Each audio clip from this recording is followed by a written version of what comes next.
People who have been to Chernobyl, what secrets do you know? After exploring Chernobyl, I discovered that the disaster was a cover-up for something even more horrifying. It's nothing like what you see in games or horror movies. There are no ghosts, mutants or radioactive anomalies, and death isn't waiting for you at every corner. Actually, I think it's one of the most peaceful and prettiest places on Earth. When my friend Alexei decided to go there, he knew who to contact. He wanted to go the extra mile for a school project about nuclear meltdowns, so we made it a trip. The worst trip of my life, to be exact. We were driving on some dirt roads in a forest east of Pripyat when we found it. An old, rusty fence and a chained gate that blocked any further passage. There was a big sign with a radiation hazard symbol and caption, "Restricted area. Authorized personnel only."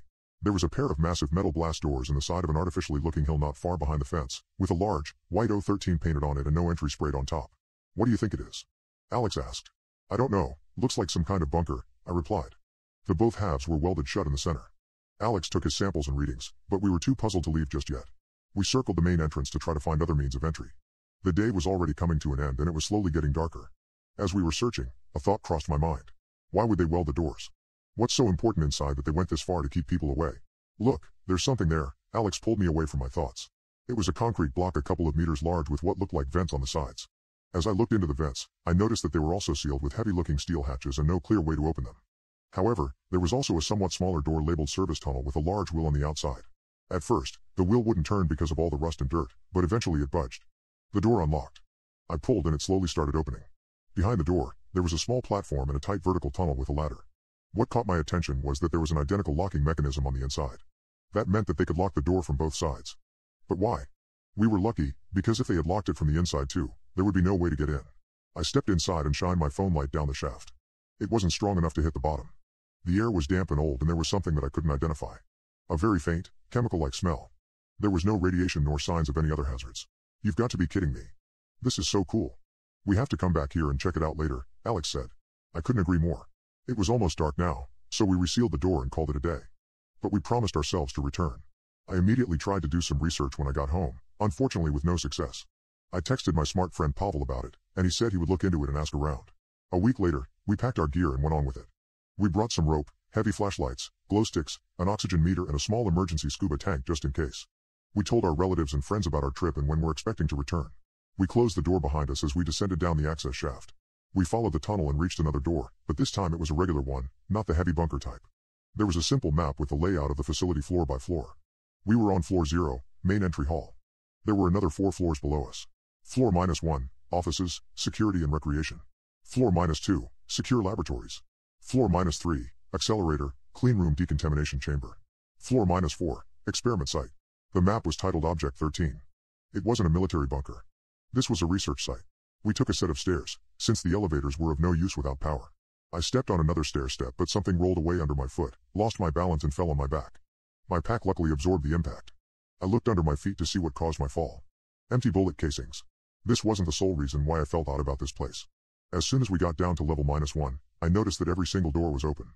Every single one. There was a canteen and a kitchen right at the beginning of a long rectangular corridor. Various offices surrounded the corridor. "Dmitri." Alex called from the canteen on the opposite side of the corridor. "What?" was all I could say when I followed him to the canteen. There was food still neatly served on the tables. But it wasn't spoiled. It wasn't fresh either, but it wasn't decaying, as a 30-year-old meal should. "How is this possible?"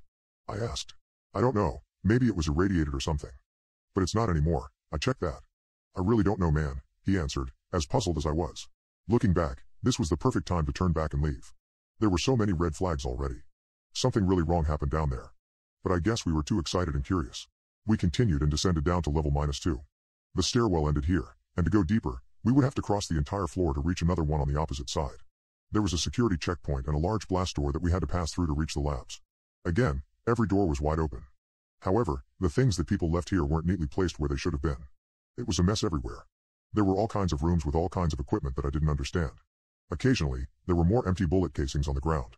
There still was the one central rectangular corridor as above, but the rooms around it were like a little maze. Almost at the other side of the floor, we found the head scientist's office. As I said, everywhere it was a mess, but I found a logbook on the desk. There was only a handful of pages, the rest torn out. October 5th, today we successfully managed to translocate several atoms without changes in any physical properties. It's going to be a long road until we can transport solid objects, but we're doing some good work here.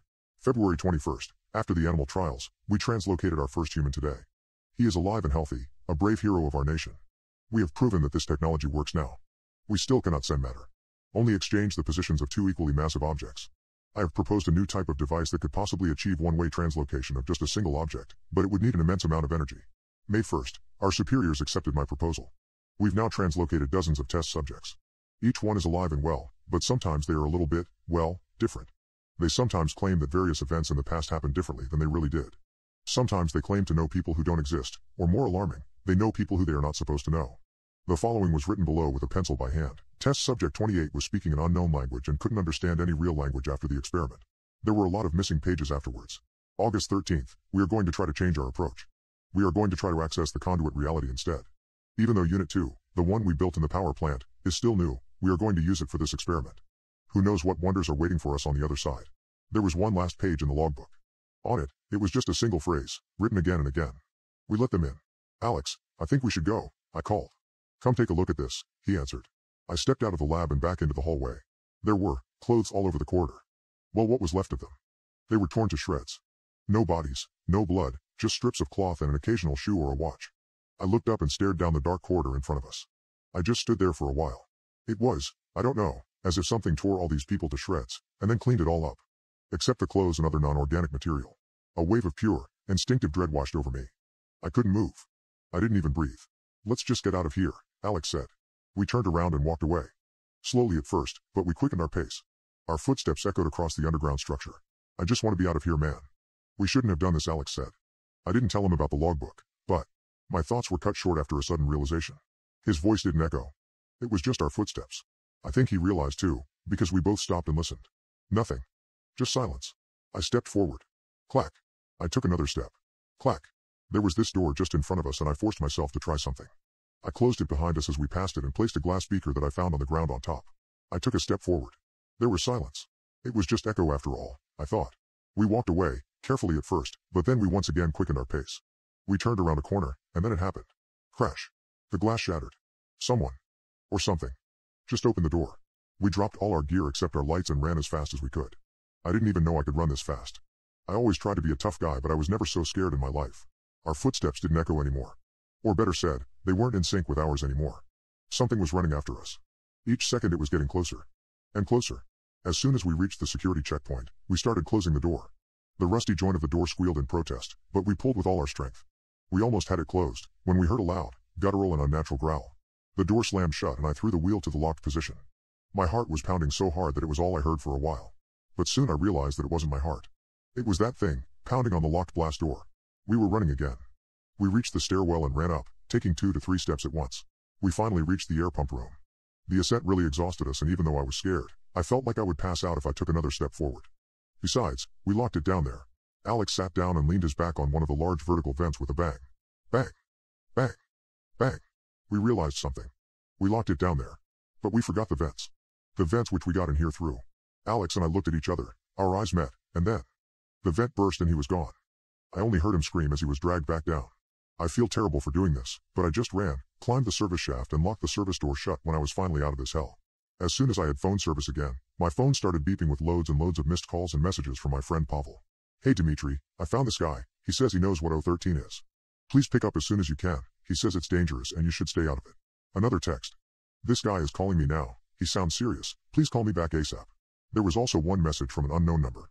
Dimitri, this is Anatoly Moroz, I know what you found and I'm on my way from Kiev now. Do not go down there. If you already did and you managed to get out, lock the door that you used to get in and make sure it stays locked. I will try to call you when I'm here. So here I am, writing this while I wait. I do this to make sure that no one else repeats our mistake, since I don't know if I'll live long to tell anyone personally. I just can't leave Alex behind. I have to go back.